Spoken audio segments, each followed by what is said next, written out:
नमस्कार, मी चेतना दिनेश पाटील, विभाग नाशिक, तालुका जिल्हा नंदुरबार, केंद्र नगरपालिका। मी हे जे इन्स्ट्रुमेंट बनवलेलं आहे किंवा हे जे साहित्य इथे दिसतंय टेबलवर, हे साहित्य लाईट या चॅप्टरसाठी बनवलेलं आहे। जर आपण विज्ञानाची पुस्तकं चाळली तर इयत्ता 6वी पासून 12वी पर्यंत लाईट ही कन्सेप्ट आहेच। प्रत्येक पुस्तकामध्ये एक चॅप्टर लाईट याचा आहेच।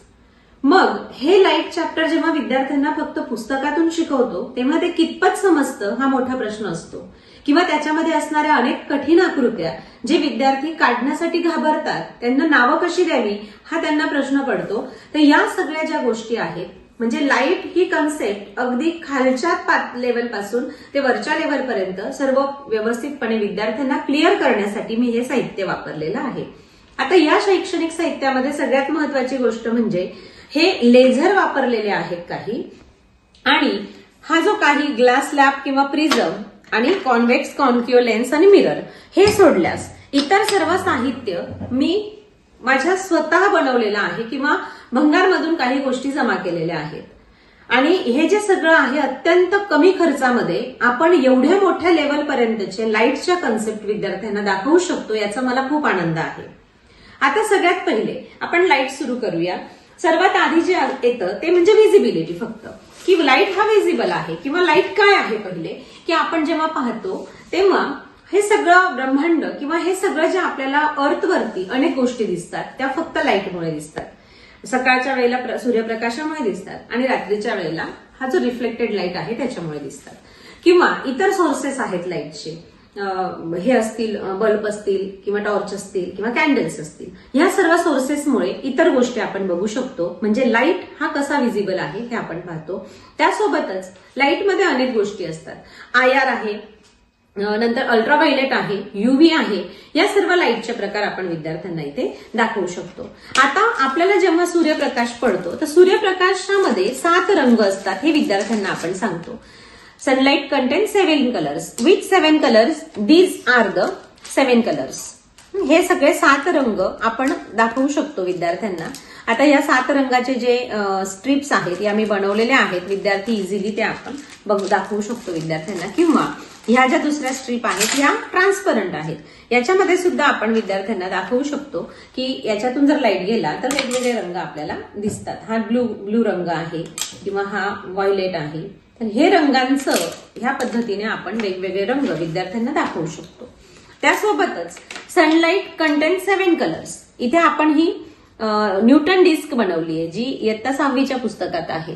सनलाईट कंटेन्स 7 कलर, जेव्हा ती एकत्र फिरते तेव्हा 7 रंग हे तयार होत असतात। तर अशा पद्धतीने सनलाईटला 7 रंगांमध्ये आपण हे डिवाइड करू शकतो। मग अशा पद्धतीने हे झाले सनलाईट कंटेन्स 7 कलर। ही एक न्यूटनची डिस्क आहे, ही डिस्क सुद्धा आपण बनवू शकतो। या डिस्क मध्ये आपण जर समजा अशा पद्धतीने सेल लावला आणि जर आपण बघितलं तर ही फिरताना आपल्याला दिसेल, आणि बघा अशा पद्धतीने सनलाईट कंटेन 7 कलर हे आपण विद्यार्थ्यांना दाखवू शकतो। म्हणजे ही कन्सेप्ट अत्यंत कमी वेळामध्ये विद्यार्थ्यांना समजेल न्यूटन डिस्क नेमकी काय असते, कशा पद्धतीने 7 रंग असतात। आता हे झालं सनलाईट कंटेन 7 कलर। त्यासोबतच आपल्याकडे आहे की अल्ट्राव्हायोलेट लाईट काय असतो, म्हणजे UV लाईट कशाला म्हणतात। त्याच्यामध्ये बऱ्याचशा वस्तू चमकतात, म्हणजे आता फ्लोरोसंट सारख्या ज्या वस्तू आहेत त्या वस्तू आपल्याला इथे चमकताना दिसतील। इथे खूप साऱ्या वस्तू पडलेल्या आहेत। आता त्यासोबतच आपल्याला काय करायचंय, अल्ट्राव्हायोलेट लाईट लावायचंय। आता अल्ट्राव्हायोलेट लाईट लावताना आपण हे करणार आहोत की इथे मी वेगवेगळ्या रंगाचे लाईट दाखवलेले आहेत, त्यामध्ये आपण अल्ट्राव्हायोलेट कशा पद्धतीने चमकतो। त्या वस्तूंमध्ये फ्लोरोसंटच वस्तू फक्त चमकतात। ज्या वस्तू बघा इथे ही फ्लोरोसंट आहे, ही चमकते, ह्या नाही चमकत, ही चमकते, म्हणजे UVचा हा गुणधर्म आहे की फ्लोरोसंट ह्या सगळ्या त्याच्यामध्ये चमकतात। तर अशा पद्धतीने आपण ह्या वेगवेगळे लाईट्स दाखवू शकतो। तर हे झालं UV लाईटचं। जसं UV लाईट असतो आता आपण पाहिला, तसा IR सुद्धा असतो की IR ची फ्रिक्वेन्सी इतकी कमी आहे की आपल्याला तो साध्या डोळ्यांनी दिसत नाही। जसं आपल्या टीव्हीच्या रिमोटमध्ये IR आहे, पण बऱ्याच वेळेला आपण जेव्हा हे दाबतोय तेव्हा इथे एक लाईट आहे, तो असाच दिसत नाही। तो बघण्यासाठी काय करावं लागेल तर विद्यार्थ्यांना हे फार आवडेल की आपल्या सगळ्यांच्या घरी मोबाईल पण आहे आणि टीव्ही रिमोट पण आहे. तर जर समजा आपण मोबाईलमध्ये बघा इथे आपण जर दाबला हा बटन तर इथे एक ब्लिंकिंग दिसतोय. तो ब्लिंकिंग कोणता आहे? साधारणतः व्हायलेट रंगाचा ब्लिंक दिसतोय लाईट ब्लिंक होताना. जर दाबला तर ब्लिंक होतो, नाही दाबला तर नाही होत. तर हा आहे IR. विद्यार्थ्यांना फार फन वाटतं हे सगळं करताना. तर अशा पद्धतीने आपण हे IR बघू शकतो. मग आता हे झालं सगळं लाईट बद्दल की लाईट काय असतो, कशा पद्धतीचा असतो, व्हिजिबल कसा होतो, न्यूटन डिस्क काय असते, लाईट कंटेन 7 कलर्स, या सगळ्या गोष्टी एवढ्या ह्याच्यातून आपल्याला विद्यार्थ्यांना दाखवून देता येतात.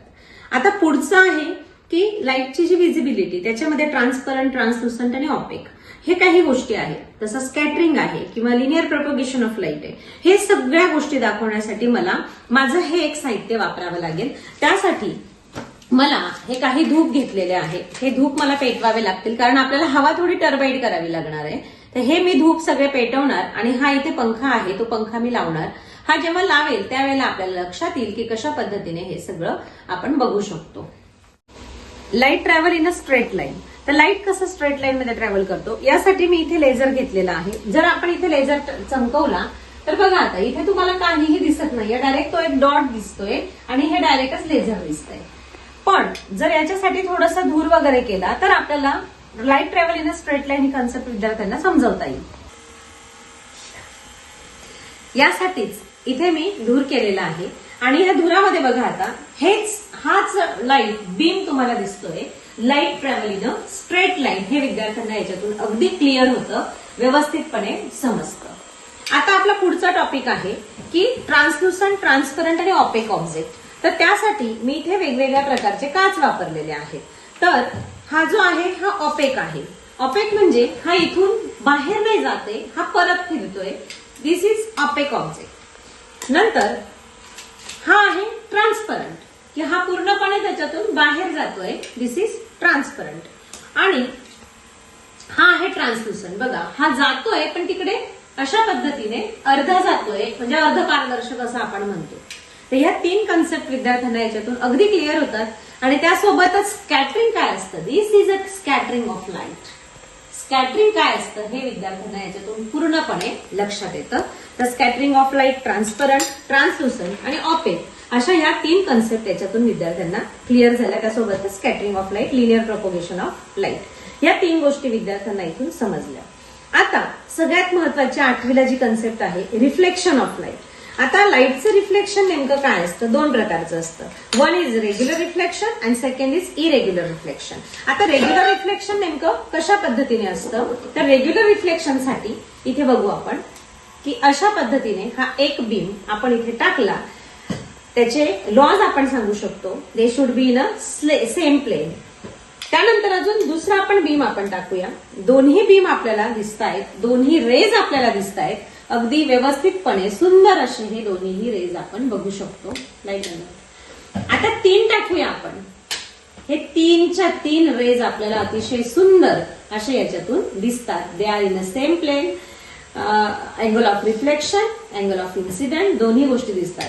म्हणजे आपण विद्यार्थ्यांना सांगू शकतो this is angle of incidence and this is angle of reflection. This is angle of incidence, this is angle of reflection. Second and third all 3 this. ही पूर्ण डायग्राम अशीच्या अशी आपल्याला पुस्तकामध्ये दिलेली आहे. बघा ही सेम प्लेन मध्ये आहे. नॉर्मल आपण इमॅजिनरी धरू शकतो किंवा आपल्याला जर नॉर्मल सुद्धा दाखवायची असेल तर अशा पद्धतीने आपण अजून एक माझ्याकडे आरसा आहे त्याच्यातून आपण नॉर्मल सुद्धा दाखवू शकतो. This is normal. ही जर आपण नॉर्मल पकडली तर अशा पद्धतीने आपण angle of incidence and angle of reflection तीनही गोष्टी आपण दाखवू शकतो. ते सुद्धा एका सेम प्लेन मध्ये आणि ही आहे नॉर्मल. तर अशा आपण ह्या गोष्टी अतिशय व्यवस्थितपणे विद्यार्थ्यांना क्लिअर होतात. पुढचं आपण बघूया angle of reflection, angle of incident या गोष्टी झाल्यानंतर याच्यामध्ये इरेग्युलर रिफ्लेक्शन सुद्धा असतं. जसं आता आपण रेग्युलर रिफ्लेक्शन पाहिलं तसं इरेग्युलर रिफ्लेक्शन सुद्धा असतं. इरेग्युलर रिफ्लेक्शन मध्ये ह्या दोनही सगळे प्लेन एका सेम प्लेन मध्ये तर नाहीच आहे आणि त्यांचं रिफ्लेक्शन सुद्धा इरेग्युलर होत असतं. ते कशा पद्धतीने होतं ते आपण बघूया. बघा है ना, म्हणजे ह्या ज्या इरेग्युलर रिफ्लेक्शन आणि रेग्युलर रिफ्लेक्शन याच्याचा डिफरन्स सुद्धा विद्यार्थ्यांना कळतो. हे अँगल इन्सिडेंट कुठे आणि रिफ्लेक्शन कुठे आहे हे सुद्धा विद्यार्थ्यांना याच्यातून कळतं. या सेम आकृत्या आपण पुस्तकात सुद्धा बघू शकतो. तर अशा पद्धतीने ह्या एक छान फन असं त्यांना वाटतं, आनंद होतो हे सगळं बघताना. आणि हे फक्त पुस्तकात नाही तर आपण प्रत्यक्षात बघतोय, आपण विज्ञान जगतोय याची अजून विद्यार्थ्यांना एक वेगळा इफेक्ट त्याच्यामुळे होत असतो. आता पुढचं आहे रिफ्रॅक्शन. रिफ्रॅक्शन नेमकं काय असतो तर रिफ्रॅक्शनसाठी मी एक अशा पद्धतीचा ग्लास स्लॅब वापरलेला आहे. ग्लास स्लॅब आणि एक प्रिझम याच्यातून आपण रिफ्रॅक्शन करू शकतो. तर प्रिझम मधून आणि ग्लास स्लॅब मधून रिफ्रॅक्शन कसं करायचं तर बघा, इथून आपण प्रिझम मधून अँगल एक हे टाकला, एक रे टाकला आणि हा बाहेर जाताना बेंड होतोय, बाहेर जाताना तो वाकतोय हे आपण बघू शकतो. बघा इथून तो बाहेर जातोय, बाहेर जाताना थोडा टिल झाला आणि सेंटरला आपल्याला रेड लाईन सुद्धा दिसते. या सगळ्या गोष्टी आपण विद्यार्थ्यांना समजावू शकतो की वरून जाणारा कसा आणि तिकडे बाहेर पडणारा कसा आहे हे विद्यार्थ्यांना इथून समजतं की लाईट बेंड कसा होतो. म्हणजे हे प्रिझम मधून आणि त्यासोबतच रिफ्रॅक्शन इन ग्लास स्लॅब त्याच्या डेफिनेशन्स, त्याच्या ह्या सगळ्या गोष्टी आपण विद्यार्थ्यांना नंतर पुस्तकातून शिकवू शकतो. पण ऍक्च्युअल हा होतो कसा, बघा बेंड कसा झाला, इथून निघणारा आणि तिकडे जाणारा या दोन्ही गोष्टींमध्ये किती मोठा फरक आहे हे सुद्धा इथे विद्यार्थी बघू शकतात. अतिशय सुंदर असं हे विद्यार्थ्यांना याच्यातून बघायला मिळू शकतं.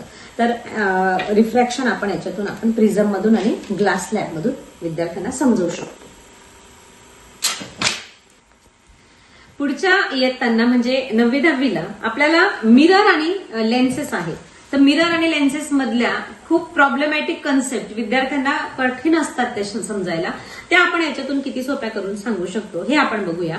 खरं म्हणजे त्याच्या आकृत्या कॉन्व्हेक्स डायव्हर्जिंग असतो की कॉन्व्हर्जिंग असतो, कॉन्केव्ह काय असतो, मिरर वेगळे आणि लेन्स वेगळे, म्हणजे दोघांचा व्हाईस वर्सा आहे. मिरर जे आहे ते लेन्स नाही, लेन्स जे आहे ते मिरर नाही. मग ते कशा पद्धतीचं आहे तर ते आपण टाईप ऑफ मिरर पहिले पाहू. पहिले आहे कॉन्केव्ह मिरर. हा जो कॉन्केव्ह मिरर आहे, आता कॉन्केव्ह आणि कॉन्व्हेक्स मधला फरक आधी विद्यार्थ्यांना आपण सांगू शकतो की हा फुगीर भाग आहे, हा मध्ये गेलेला भाग आहे, खोलगट भाग आहे. म्हणजे जो खोलगट भाग आहे, हा जो खोलगट भाग असणारा आहे हा कॉन्केव्ह आहे आणि फुगीर भाग असणारा कॉन्व्हेक्स आहे. हे आधी विद्यार्थ्यांना आपण समजावून सांगू शकतो. आता आपण सगळ्यात आधी काय करूया, कॉन्केव्ह मिरर घेऊया. कॉन्केव्ह मिरर जो असतो हा कॉन्व्हर्जिंग आहे की डायव्हर्जिंग आहे याच्यातून आपण बघूया. आता हा एक घेतला, आपण तीनही घेऊ शकतो. बघा आता हे अशा पद्धतीने हा आलेला आहे. तर बघा आता इथे आपल्याला दिसतोय तो कॉन्व्हर्जिंग हा एकत्र आलेला आहे ना, इथे एकत्र आलेला आपण बघू शकतो सेंटरला. आणि ही फोकल लेंथ आहे हे सुद्धा आपल्याला क्लिअर होतं की हा एकत्र आलेला बीम कशा पद्धतीने एकत्र आलेले आहेत आणि फोकल लेंथ सुद्धा आपण कशा पद्धतीने बघू शकतो. दिस इज फोकल लेंथ सेंटरला जे आहे जिथे एकत्र आलेले आहेत सगळे बीम, सगळे रेज, हे आहे फोकल लेंथ. हे हा झाला कॉन्केव्ह मिरर. आता कॉन्व्हेक्स जो आहे हा कॉन्व्हेक्स कॉन्व्हर्जिंग आहे की डायव्हर्जिंग आहे. So this is diverging. बघा हे डायव्हर्ट होता, हे एकत्र नाही येते. दिस इज डायव्हर्जिंग. हीच इमेज, हीच आकृती सेम टू सेम पुस्तकात सुद्धा आहे. पण कॉन्व्हर्जिंग आणि डायव्हर्जिंग किती सोप्या भाषेमध्ये विद्यार्थ्यांना सोप्या पद्धतीने व्हिज्युअलाइज होतंय हे आपण याच्यातून बघू शकतो. यानंतर पुढचं आहे लेन्सेस. लेन्सेस मध्ये आधी आपण इथे जसं आपण कॉन्केव्ह घेतला होता तसा आपण लेन्स सुद्धा हा कॉन्केव्ह घेऊया. आता कॉन्केव्ह काय असतो नेमका, हा डायव्हर्जिंग असतो की कॉन्व्हर्जिंग असतो तो बघा. तिकडे जा, बाहेर गेल्यावरती बाहेर दिसत आहे बघा, ते बीम डायव्हर्ट होत आहे, बाहेर जात आहे डायव्हर्ट होत आहे. हे आपल्याला इझिली याच्यामधून समजतं. म्हणजे कॉन्केव्ह हा डायव्हर्जिंग आहे. आता कॉन्व्हेक्स घेऊया. व्हॉट इज कॉन्व्हेक्स, बघा तिकडे बघा, तिथे आपल्याला फोकल लेंथ एकत्र आलेली दिसते. म्हणजे हा जो आहे हा कॉन्व्हर्स झालेला आहे, एकत्र आलेला आहे. हा याच्यातून आपल्याला इझिली समजतो.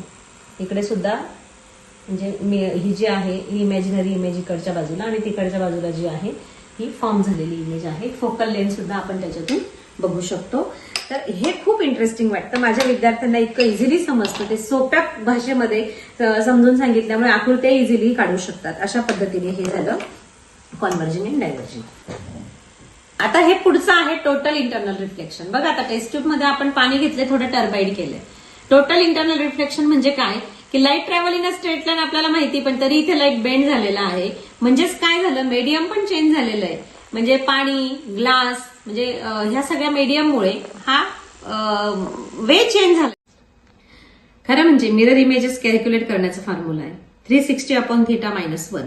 हा फॉर्म्युला जर आपण वापरला, आता आपण 360 अँगल वरती आलेलो आहोत. 360/360 - 1, 0 इमेज तुम्हाला दिसत असेल. आता आपण अँगल बदलणार आहोत. 120 अँगलला जर आपण आलो तर 120ला आपल्याला किती इमेजेस दिसत आहेत, तर इथे 2 इमेजेस तुम्हाला फॉर्म होताना दिसतील. पुन्हा अँगल आपण बदलला, 90 डिग्रीला आपण आलोय. आता 90 डिग्रीवरती जर आपण आलो, इथे खाली आपण आखून घेतलेलं आहे. 90 डिग्रीला तुम्हाला 3 इमेजेस दिसतील. 60 डिग्रीला आलो, 5 इमेजेस दिसतील. आणि 30 डिग्रीला जर आलो तर 11 इमेजेस ऑलमोस्ट आपल्याला तिथे दिसतील. असं करत करत आपण आता इन्फिनिट पर्यंत जाऊ शकतो. आता इन्फिनाइट इमेज दाखवणं तर पॉसिबलच नाही. तुम्ही बघू शकतात की 30च्या अजून पुढे जर 0ला आपण इथे आलो तर इन्फिनाइट इमेजेस दाखवणार कसं? तर मला नाही वाटत कोणी इन्फिनाइट इमेजेस दाखवू शकलं, कारण 2 मिररमध्ये आणि मध्ये काय करणार असा एक मोठा प्रश्न असतो. पण मी हे सुद्धा सक्सेस केलेलं आहे. तर इन्फिनाइट इमेजेस आपण बघू शकतो. अशा पद्धतीने मी एक मॉडेल बनवलेलं आहे. हे सगळ्यात मुलांना आवडणारी गोष्ट आहे. This we can see infinite image. अतिशय सुंदर अशा ह्या इन्फिनाइट इमेजेस आपल्याला याच्यातून दिसत आहेत.